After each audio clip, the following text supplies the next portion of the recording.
Pag-uulat mula naman sa himpilan ng DWAL-FM, Radyo Totoo, CMN Batangas.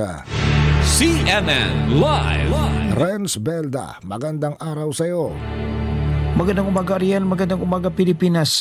Isinusunod ng mga miyembro ng Sangguniang Panglungsod ng Lipang mas mahigpit na pagpapatupad ng mga panuntunan sa pagtatapon ng basura at masusing pagsusuri sa drainage system ng mga subdivision upang matugunan ang paulit-ulit na problema sa baha.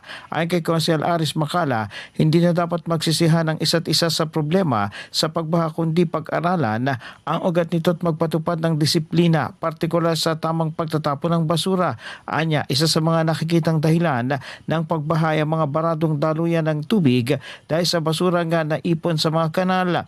Iminungkahi naman ni Macala na sa tuwing may bagong subdivision na binubuksan ni magkaroon ng regular na visitation at pagsusuri upang matiyak na maayos ang drainage system at hindi maapektuhan ang natural na daloy ng tubig. Samantala, iginiit naman ni Konsehal Lidio Lopez ang pangailangan ng mas mahigpit na batas laban sa maling pagtatapon ng basura.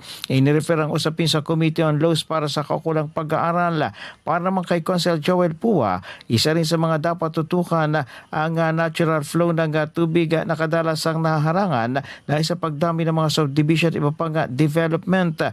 Ayon kay Pua, kailangan tiyakin na ang mga bagong proyekto ay hindi makakapigil sa natural na daloy ng tubig at hindi magiging dagdag na dahilan ng pagbaha sa mga komunidad.